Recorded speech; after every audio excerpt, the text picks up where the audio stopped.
Voilà, bonjour, donc je m'appelle Jean-Bernard Bouchemin, pour ceux qui ne me connaissent pas. Je travaille au CERMES, donc à Niamey au Niger, en Afrique de l'Ouest donc. C'est un centre qui fait partie du réseau international des Instituts Pasteur. Donc je vais vous parler, alors j'ai intitulé ça un petit peu pompeusement, l'intégration des campagnes de lutte. Je crois que j'ai été un petit peu fort là-dessus, mais c'est surtout pour vous pour vous parler de l'opération de distribution de moustiquaires imprégnés qui a eu lieu au Niger, qui est un exemple d'intégration de campagne, d'opération de santé publique, on va dire. Donc un plan rapide, donc des généralités sur le Niger, les moustiquaires imprégnés. Je crois que le Niger, vous avez déjà eu un survol, une présentation sur le Niger, sur le principe de l'intégration des programmes tel qu'il a été fait au Niger, et puis le suivi de l'opération, la place du CERMES, et des conclusions un peu sur les problèmes de mise à l'échelle de programmes. Donc le Niger, c'est un grand pays, c'est plus grand que Madagascar.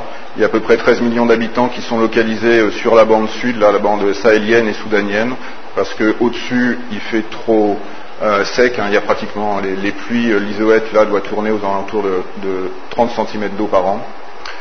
Donc des contraintes climatiques très fortes, et donc ça c'est une grande part qui est désertique, toute cette partie-là. J'ai déjà dit la population concentrée dans le sud. Donc le paludisme au Niger, en gros, on peut considérer qu'il y a trois zones. Trois zones qui sont, si on veut, une grande partie comme ça, une partie là qui est une zone de transmission soudanienne avec quelques îlots par là, et puis une grande partie de transmission sahélienne à ce niveau-là. Donc là c'est un exemple pour dire par exemple les moustiques du complexe Gambier qui sont très abondants en zone, dans la petite pointe de zone sud là, au niveau de Gaïa, de la frontière du Bénin. En zone sahélienne, on a une forte hétérogénéité, vous voyez, d'une année sur l'autre, bleu et rouge sont deux années différentes, et on a des sites où on a d'un côté beaucoup de vecteurs et de l'autre très peu, avec une forte irrégularité d'une année sur l'autre. Et puis la zone pré-désertique, dans des faciès un peu de type oasis, où on a très peu de vecteurs, mais avec une certaine homogénéité d'un site à l'autre. Alors, le poids du palu, il touche quand même essentiellement les enfants de moins de 5 ans, comme on le dit dans les livres, les femmes enceintes aussi. En ce moment, il y a un changement de politique nationale au niveau des traitements, que ce soit au niveau des changements de traitement, de l'abandon de la chloroquine. Alors, pour l'instant, le pays n'a pas été vers un abandon de la chloroquine, parce qu'il préfère faire un switch progressif pour maintenir encore la chloroquine. Les niveaux, je reviendrai peut-être plus tard s'il y a un intérêt sur les niveaux de chloroquine résistance. Et puis il y a des grosses opportunités actuellement de financement avec le Global Fund, puisque le Niger a eu 3 rounds successifs de financement. Bon, la transmission, elle est de type classique en zone sahélienne, avec une augmentation forte des cas en saison des pluies et surtout post-saison des pluies. En rouge, ce sont les précipitations dans un cycle là, relativement au nord, et en bleu, c'est la courbe des cas de palu présumés. Donc les moustiquaires imprégnés, très rapidement, je ne sais pas s'il y a déjà eu une présentation au cours du cours là-dessus. Je crois qu'on peut dire que c'est efficace. Sur la transmission, il n'y a pas de problème, pratiquement toutes les études montrent qu'il y a une baisse de l'abondance des vecteurs, et surtout ce qui est important, c'est la baisse de l'âge moyen des populations vectorielles, c'est-à-dire qu'elles vont vivre en moyenne moins longtemps et qu'elles auront moins de chances d'être infectées. Donc, retenir que les vecteurs sont sûrement moins infectés. Au niveau de la protection individuelle, il y a des effets qui sont qui sont régulièrement rapportés, je dirais, sur la mortalité et la morbidité. Et il semble que l'effet rebond qui était redouté pendant un temps soit relativement limité, puisque dans l'étude sur le Burkina, qui a duré plus de 5 ans, je crois, sur le suivi de cohortes de population en présence de moustiquaires imprégnés, on n'avait pas d'effet rebond. Je suis désolé, j'ai fait ça de mémoire, je ne me rappelle plus de l'année, mais ça doit être dans les 5 ans qui sont passés. Donc la grosse limite des moustiquaires imprégnés, c'est un problème pragmatique, c'est qu'en gros on les lave et elles ne sont pas réimprégnées. Donc l'efficacité malgré tout des moustiquaires imprégnés, en dehors d'études de cohortes très bien ciblées et très bien monitorées, donc il y a une grosse limite à ça. D'où l'intérêt majeur des moustiquaires maintenant longue durée, avec une imprégnation des insecticides au sein de la fibre, et une durée d'action qui est de l'ordre de 2 à 5 ans suivant les fabricants. Alors, les expériences de distribution moustiquaire au niveau national, de tout le pays. Alors, elles sont rares pour l'instant, ou alors sinon elles sont appuyées par les ONG dans le sens d'un marketing social, avec une distribution, je dirais, progressive des moustiquaires dans tout le pays. En Afrique, à ma connaissance, le Togo en fait a bénéficié d'une distribution de moustiquaires au niveau national sur une opération coup de poing, donc associée à la vaccination de la rougeole. Et donc c'est cette expérience du Togo qui a fait motiver au Niger qu'on propose une opération du même type. Donc c'est une opération qui a été coordonnée par la Fédération internationale de la Croix-Rouge, par l'intermédiaire de Stéphane Hoyer, peut-être que certains connaissent puisqu'il a travaillé ici à Madagascar, puis en Asie du Sud-Est, au Cambodge. 3 partenaires principaux dans cette opération, c'était le Programme national de lutte évidemment, la Croix-Rouge internationale, et puis la Croix-Rouge nigérienne et le CERMES qui a été visé pour le suivi. Donc ça a bénéficié, cette opération a bénéficié d'un financement Global Fund. Donc le principe en fait des intégrations des opérations de cette opération, c'était le fait de synchroniser en l'occurrence une distribution de moustiquaires imprégnés avec une opération de moustiquaires type journée de vaccination, que ce soit polio ou rougeole, etc. Donc l'avantage c'est évidemment une économie de logistique. On peut imaginer qu'il y ait des potentialisations des actions, c'est-à-dire que les opérations de vaccination soient plus efficaces s'il y a un attrait pour les moustiquaires imprégnés. Ça sera à discuter aussi. Un avantage aussi de financement, les bailleurs de fonds peuvent apprécier d'avoir des choses intégrées et de faire des économies d'échelle. La grosse limite, c'est que la cible, évidemment, doit être la même et qu'on a une coordination des différentes équipes qui n'est pas du tout évidente de prime abord, au niveau des directions, au niveau des différents programmes, etc. Alors la cible pour la distribution de moustiquaires imprégnés, telle qu'elle a été définie, sont les enfants de moins de 5 ans, puisqu'a priori c'était eux qui étaient le plus à risque de paludisme dans la zone. Donc les actions de lutte éventuelles, il y avait le choix donc sur les vaccinations, distribution de vitamines, les nutritions, mais en général c'est des populations qui sont beaucoup plus ciblées, et il y a des distributions actuelles aussi au niveau national de prophylaxie pour les GOL-MAINTE, mais là la cible est différente puisque c'est toute la population qui est traitée et c'est fait de manière progressive. Donc le choix a été porté sur la vaccination. Ce qu'il a fallu choisir en fait, c'était quelles étaient la vaccination qu'on pouvait choisir. En gros, il y avait deux grandes alternatives, soit la polio, où il y avait plusieurs journées de vaccination dans l'année. Il y a eu, si je me rappelle bien, en 2005, 5 à 6 périodes de journées de vaccination pour la polio, alors que pour la rougeole, il n'y en avait eu qu'une seule. Donc le choix était important pour la date des dates potentielles. L'alternative, c'était soit le renforcement du programme d'éradication de la polio ou de synchroniser avec la rougeole comme au Togo. D'autre part, les stratégies en fait de vaccination sont différentes. Pour la polio, c'est du porte-à-porte, c'est que les gens vont visiter dans les maisons et vaccinent les enfants. Et pour la rougeole, ça a été des postes fixes. En fait, les deux stratégies ont été trouvées assez efficaces pour chacune des deux stratégies de vaccination suivies. Donc en pratique, la polio a été choisie, à la fois pour un problème, je vais un peu loin, pardon. Donc en pratique, c'est la polio qui a été choisie. En fait, c'est une réunion en fait de ce qu'on a appelé le core group qui a été construit, donc de l'OMS, des gens du PEV, des gens du programme de lutte, des gens du plan, du ministère du plan aussi, pour arriver à choisir ça. Ils ont choisi la polio. Pardon. Alors, quelle date? Le choix technique et logique, c'était que ça soit fait avant la saison des pluies, tout en tenant compte qu'on puisse faire un délai d'information auprès des populations et de motivation des populations. Le choix pragmatique qui a été fait, ça a été une fois que le budget a été débloqué. Et là, clairement, c'est un impératif des bailleurs de fonds, à la fois pour le déblocage des budgets, puis après pour que l'opération se fasse le plus rapidement possible. L'organisation, il y a un effet d'échelle, donc ça fait 2 millions de moustiquaires, ça correspond à 40 containers mis sur les bateaux. Je ne sais plus le nombre de camions, de charrettes, de chameaux et d'ânes qui ont été utilisés, mais c'est important, c'est très important. Il a fallu prendre contact évidemment avec les boîtes qui fabriquent les moustiquaires imprégnés, puisque ça correspondait à un mois entier de production pour la firme qui a été choisie. Donc je vous ai dit le problème d'acheminement, de distribution, de contrôle et de supervision. Il a fallu former plus de 2000 personnes aussi par des formations en cascade pour distribuer ces moustiquaires. Donc une logistique monstrueuse, je dirais, pour avoir une opération qui soit faite dans un temps très court. Donc le calendrier retenu, ça a été commencé en gros à partir de juillet 2005 où le CERMES a pu commencer le suivi des sites choisis.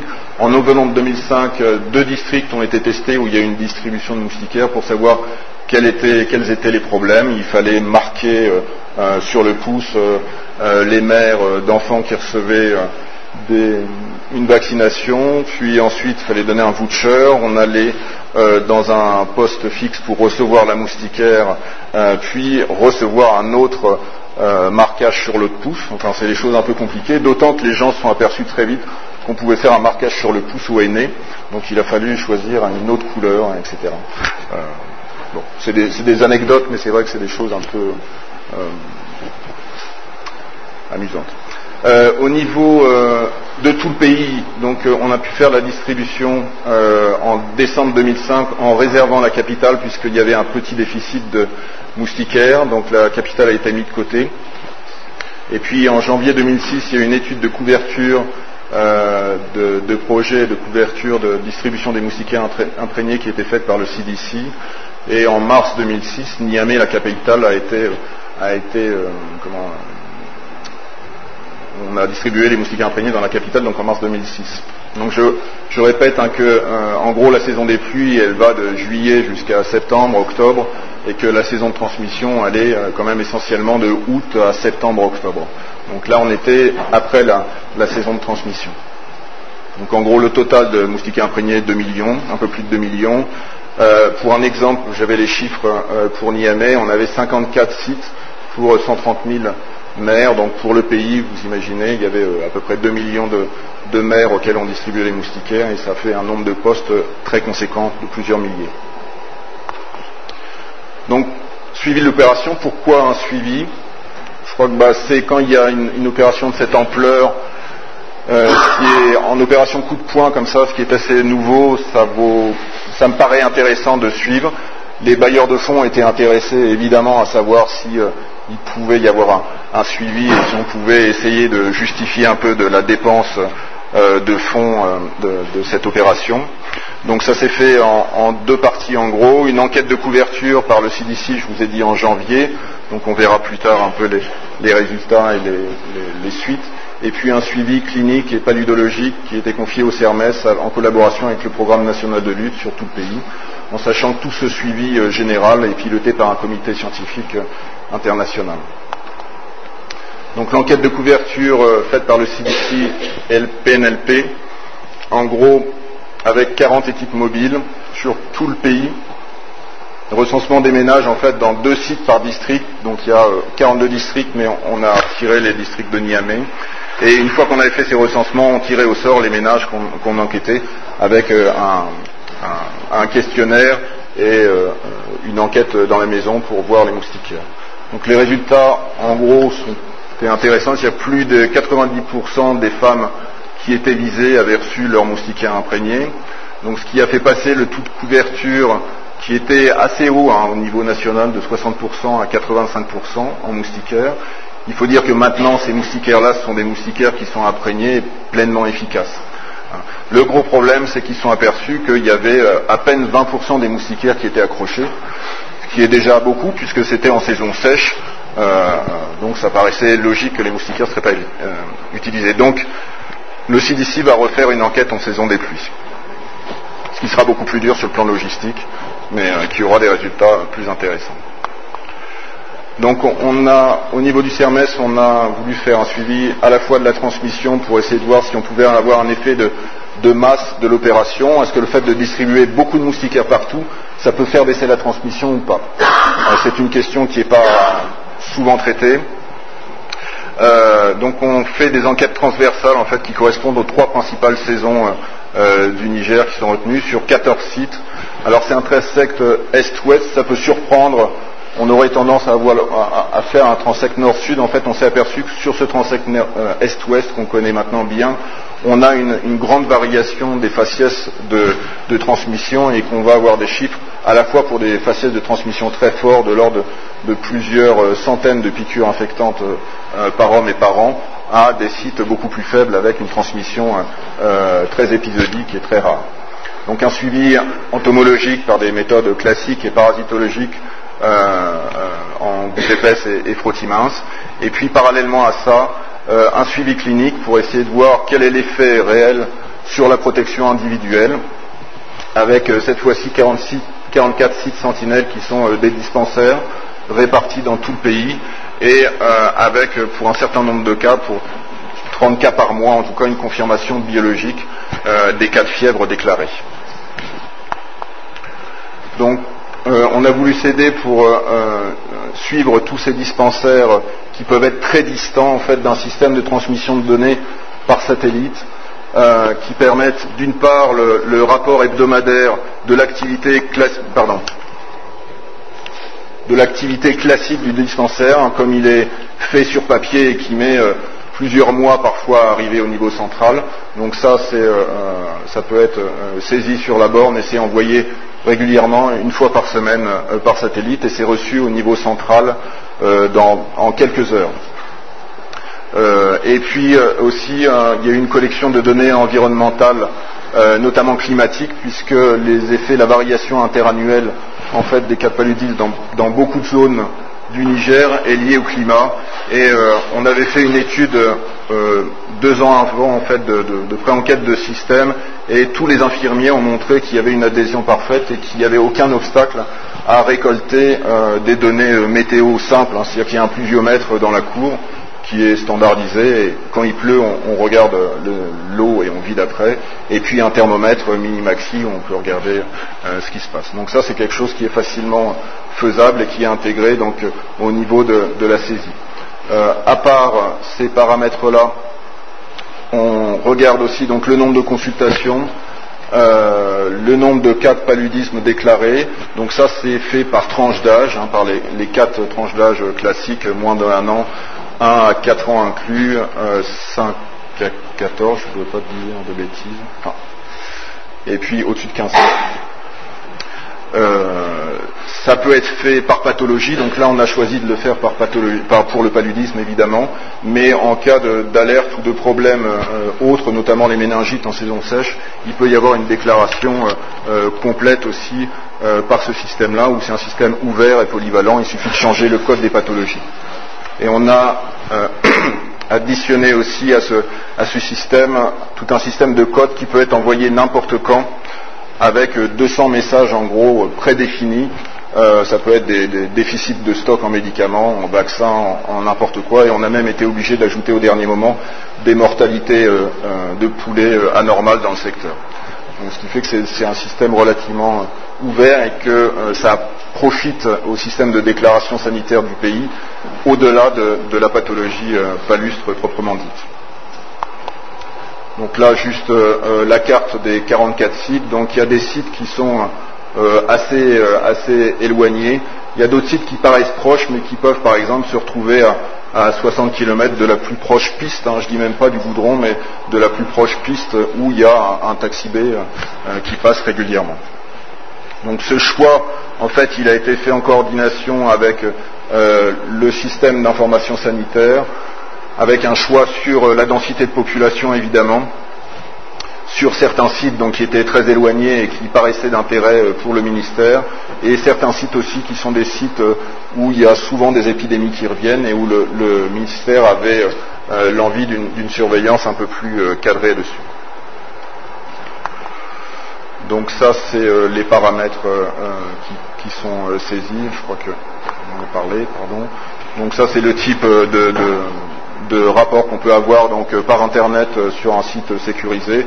Une autre chose que j'ai oublié de dire aussi, c'est que chaque CSI, en fait, on code la zone des CSI en 8 zones différentes, ce qui permet au niveau géographique d'aller un petit peu plus en amont encore pour la déclaration des cas sur des épidémies qui seraient très localisées. La confirmation biologique des cas, donc l'objectif c'est d'essayer de calculer en fait le pourcentage réel des cas fébriles qui sont déclarés mais qui seraient là véritablement liés au paludisme. Donc là il y a un effet d'échelle aussi. Donc on a demandé 30 prélèvements mensuels sur 44 sites, donc ça fait 1300 à lire par mois, et sur 2 ans ça fait plus de 30 000.